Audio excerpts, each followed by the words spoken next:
Bueno, en el mundo del trabajo, en la posmodernidad, no vamos a descubrir nada con el diputado Correa, que la tecnología está en una etapa de revolución.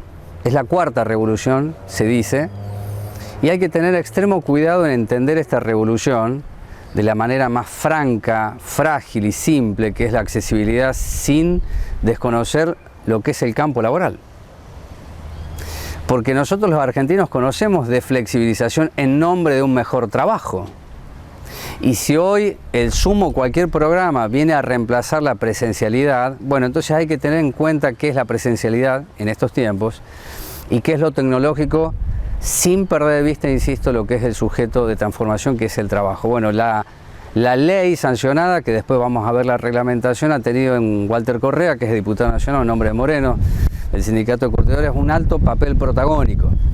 Entonces, en esta nota de 11 minutos que estamos haciendo aquí al aire libre, la primera pregunta para el diputado es: ¿qué se encuadró con este proyecto?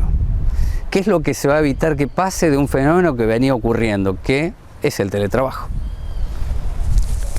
Bueno, en principio saludarte, buen día. Gracias por recibirme. ¿Sí? No, por favor. No, mira, el tema es, hay varias organizaciones sindicales que trabajaron en el tema y hay varios trabajadores y trabajadoras que ya están realizando y realizaban la tarea del teletrabajo. Que se encuentran en este planeta. Y se encuentran ahora en una situación de pandemia donde se agudiza y se convoca a muchos más trabajadores y a trabajadoras a realizar esta tarea.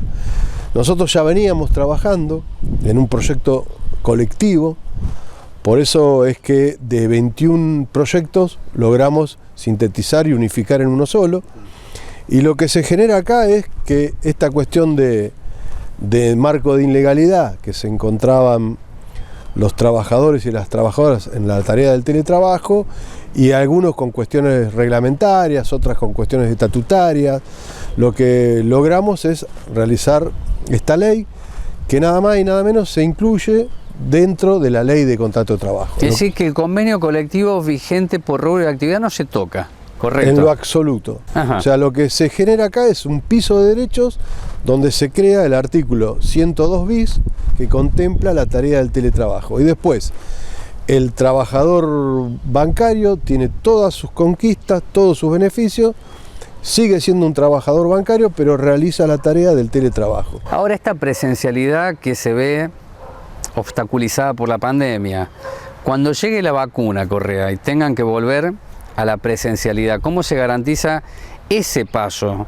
Porque eso lo va a definir la patronal, sobre todo el sector privado. Estamos hablando de un proyecto que toca lo privado, no lo estatal, ¿eh? Mirá, ahí no es tan que define la patronal. Vamos a ver qué pasa, ¿no? Te explico por qué, vamos a ver qué pasa. En principio hoy, en forma unilateral, los sectores empresarios, en forma veloz, entre comillas, convocan a los trabajadores a realizar la tarea del teletrabajo y a las trabajadoras, sí, por esta situación de pandemia. Para que esto así suceda en el futuro reglamentado, el trabajador que hoy trabaja en una escuela tiene que prestar conformidad por escrito y voluntariamente para realizar la tarea del teletrabajo. Y de la misma manera tiene el derecho de revertir esta situación ante la ley. Y si la decisión la tomó la patronal, la vuelta la decide el trabajador, sería así. Sería así, o sea, si yo... Trabajador y trabajadora, ¿no? Si vos hoy, por una cuestión de pandemia, tenés que realizar la tarea del teletrabajo, en el futuro podés reclamar con tu propia voluntad de derecho a reincorporarte nuevamente a tu trabajo normal y habitual. Derecho de desconexión, en un mundo en donde usted o vos vivimos conectados por un celular todo el tiempo. Es, hay una cuestión real y otra cuestión es lo que está escrito en un papel. ¿De qué manera se garantiza ese piso de la desconexión y después el instrumento que necesita un trabajador o trabajadora para tener la máquina y hacer el teletrabajo? Bueno, ese tiempo que vos manifestás con el celular se neutraliza ¿con qué? Con la jornada legal de trabajo. Vuelvo al ejemplo del trabajador bancario. El trabajador bancario en el banco trabaja 7 horas, en su casa va a trabajar 7 horas. Y con el derecho a desconectarse. Hoy lo que nosotros no tenemos, trabajadores y trabajadoras que comienzan su jornada a la mañana y a las altas horas de la noche hay requerimiento del supervisor, hay requerimiento del gerente, entonces el trabajador se desconecta. Son los mismos derechos que tiene un trabajador en una situación normal, entre comillas, en una oficina, en un banco, en un hospital, a los mismos derechos que tiene en su domicilio. Bien, y esto no será causal de despido ni agravamiento de situaciones, esto es un derecho. Si no puede llamar un gerente a la 1 de la mañana, salvo situaciones excepcionales que pasan con ley o sin ley, ¿no? Esto ocurre. Sí, esto que vos manifestás se encuadra de la siguiente manera. Lo que no está escrito en el texto de esta ley va a la ley de contrato de trabajo. O sea, bien. Es la ley de contrato de trabajo, la 20744. Perfecto, ahí se entendió. Vamos a otro tema más local, Correa, que tiene que ver peronismo de todos.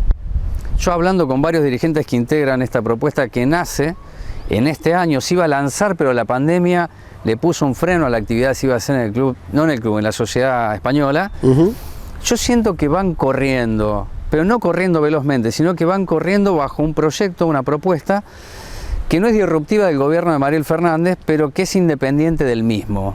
Dígame si estoy equivocado o si estoy muy lejos de la interpretación. No, mira, yo interpreto que el peronismo de todos se ayorna con la realidad, ¿no? Se ayorna con esta situación de anteponer lo colectivo por los intereses personales. Cuesta, ¿verdad? Cuesta, un pero montón. hay que realizarlo. Y este colectivo lo que el ícono que significa para nosotros es juntar a todos los peronistas en una función colectiva. Por eso yo por lo menos adhiero y pertenezco a ese colectivo con este criterio, ¿no? Con el criterio de que amerita Moreno, la región, la provincia, el país, amerita esta cuestión colectiva por sobre los intereses personales. Y puede actuar así, y que va a actuar así el peronismo de todos, y vinculándose como en un puente directo hacia el gobierno de Mariel Fernández con la llegada de Coco Lombardi. Si Coco Lombardi es un eje estratégico, no sé si transversal, veremos con el tiempo, pero es estratégico. Mira, es estratégico y yo se lo dije a él personalmente y te lo digo a vos, o sea, como decían en los 70, la polea de transmisión. Me parece que esa es la gran tarea y yo la celebro que así sea, ¿no? Siempre el hecho de establecer lazos y puentes entre los colectivos y entre los militantes me parece sumamente positivo. La experiencia cuenta, vale. Usted es un hombre o sos un hombre de experiencia, es decir, el joven por el hecho de ser joven no tiene mayor facultad que el aprender y además desarrollar esa sinergia que produce. Ahora, cuando se quiere tirar por la ventana al viejo, a veces suceden las cosas que todos cuestionan. ¿Por qué no se van los que se tienen que ir? Bueno, porque los nuevos todavía no quieren llegar. Funciona así esto. Mirá, yo creo que hay, por lo menos si hablamos acá de lo que significa nuestro distrito, hay un colectivo muy importante de militantes, hombres y mujeres, con una capacidad enorme, con gente muy sana. Y me parece que eso es lo que nosotros tenemos que potenciar y traccionar para ese recambio, ¿no? Obviamente. ¿Estás apareciendo más en las actividades del gobierno? ¿Te están invitando y vas? ¿O es un espacio que construís vos? No, mirá, sinceramente en algunas cuestiones aparezco porque yo vengo trabajando en algunas comisiones en la Cámara hace rato y también hay una decisión política de algunos sectores para el hecho de que los trabajadores y las trabajadoras interactúen y tengan mucho más presencia. Macri no se hubiese ido si no había un colectivo muy fuerte de la base de los trabajadores y las trabajadoras, ocupado y desocupado en una resistencia a la ofensiva como fue la que tuvimos enfrentando al macrismo. ¿Vos tomás la economía social como la base que tiene hoy la Argentina a partir del macrismo y antes, pero fundamentalmente por el macrismo, como esa base en donde hay que crecer para llegar a un ascenso social que es propio del peronismo? ¿O es la economía social una consolidación de lo que es la estructura de la pobreza que viene acarreando la Argentina en los últimos 25 años? No, yo creo que, mirá, sinceramente, y esto con una mirada hasta internacional, sí, si me permitís, la economía social quedó para llegar y establecerse en el mundo como un activo en desarrollo a cuestiones que hoy no están. La economía social, las cooperativas en Europa se instalaron porque las pymes se transformaron en pymes solamente de artesanos o cuestiones culturales. Me parece que la economía social es que llegó para quedarse y esto hay que potenciarlo para que no quede con un piso bajo, sino... Eso es interesante, potenciarlo para que no quede. Socialmente, que ascienda socialmente la economía social, los que integran la economía social y aquellos que interpretamos que el título de patrón, el título de trabajador no te lo da el patrón, te lo da la dignidad del trabajo. Entonces hay que fortalecer esa economía social, hay que fortalecer los sectores del trabajo, porque es la gran disputa, como bien dice el Papa Francisco, ¿no? La Tercera Guerra Mundial pasa por la pelea por los puestos de trabajo, y me parece que esto hay que tomarlo de esta manera, con mucha importancia. Es muy esencial y trascendente situarnos acá, Correa, que es la economía social tiene que dignificar el trabajo. No puede ser a reemplazo lo que sustituya la dignidad del mismo. Eso es muy claro y hay que trabajarlo. Mira, si me permitís, Perón en el año 52 hizo algunos discursos con respecto al cooperativismo, con respecto al ascenso social del cooperativismo y la inserción en el mundo del trabajo. Y lo hizo en la CGT, nada más y nada menos. Así que yo interpreto esa cuestión y me parece muy importante en esto que va a faltar, porque en la crisis del 2001 el mundo era otro y no estaba tan en emergencia, tan en crisis como ahora. Entonces ahora esta cuestión de interactuar muy fuertemente entre todos los sectores de sectores nacionales, de las cooperativas nacionales, industria nacional, los trabajadores, va a ser lo que va a sostener el mercado interno y vamos a poder salir como país, como pueblo. Esa es una planificación. La última pregunta. Yo leí el programa que llevaste vos con un grupo de compañeros y compañeras a la disputa interna en el año 2019. Establecías con mucha claridad de qué se trata lo empresarial en términos de ganancias. Esto que me acabas de decir recién vos, que es el Estado presente pero con una fortaleza de lo público, en todo caso regulando o controlando, y estamos en las vísperas de que se trate en el Consejo Deliberante, no va a ser este jueves sino el próximo, el proyecto de contratación de fuerza de trabajo. Yo recuerdo que la nota que te pude hacer, vos me dijiste, es la municipalización el camino. Ahora, si le damos durante 6 años 3.600 millones de pesos a una cooperativa que puede ser la de Moyano, la pregunta es ¿qué cambia? Mirá, las cooperativas es una herramienta fundamental y estratégica. Sí. Es esto que yo te digo que es lo que en el mundo hoy reemplaza a un sector de pymes que no puede competir con la gran industrialización que tiene China. Bien. Pero eso hay que ayornarlo con la discusión, con el debate y la unificación de criterios. O sea, yo estoy de acuerdo y lo hicimos en un programa, nosotros entendemos que...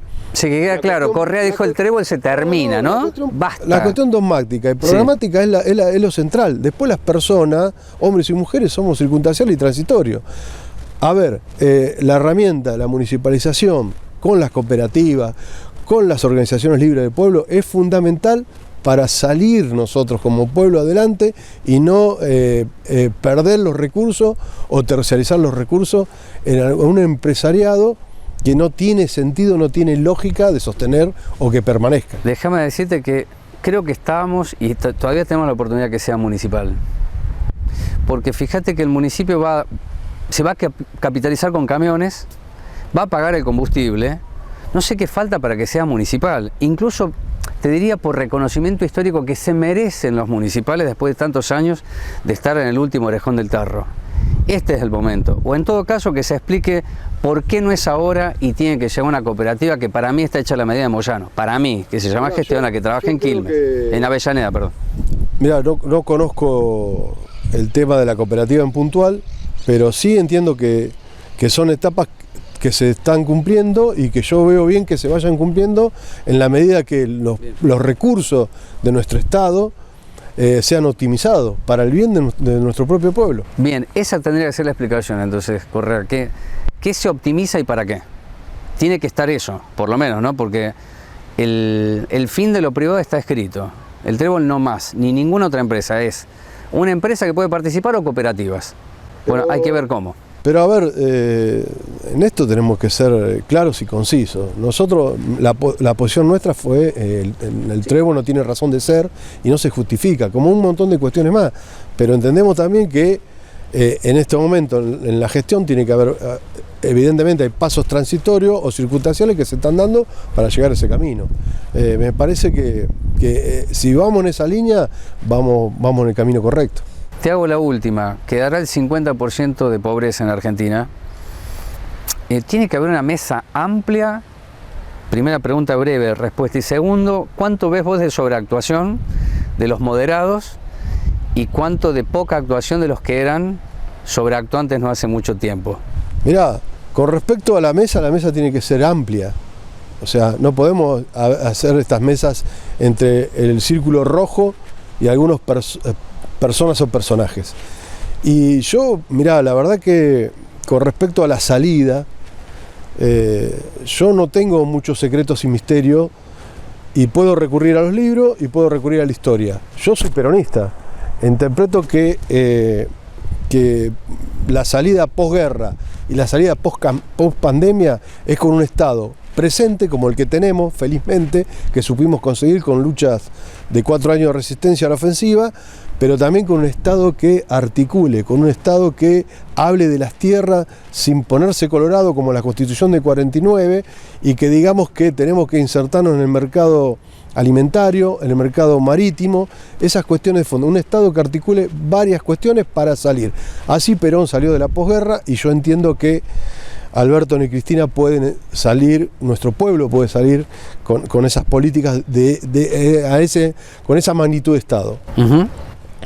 Y después con respecto al otro que vos planteás, mirá, yo interpreto que hay una sobrerepresentatividad de los sectores moderados porque la coyuntura amerita. ¿Se entiende entonces esa sobreactuación? Sí, pero también es en el marco de la realidad. La verdad que, mirá, yo te pido disculpas, llegué tarde en la entrevista porque estaban con unos compañeros planificando mercadería. Entonces, hoy este sector que viene peleando, no deja de pelear, pero está peleando en otro frente, que por ahí no es el que nosotros más cómodo lo sentimos, con un saco y una corbata, dando explicaciones de la deuda externa. Nosotros estamos en otra lucha, una noble lucha, pero es la lucha de nuestro pueblo, en la que nunca nos vamos a correr. Gracias por este tiempo. No, gracias a vos.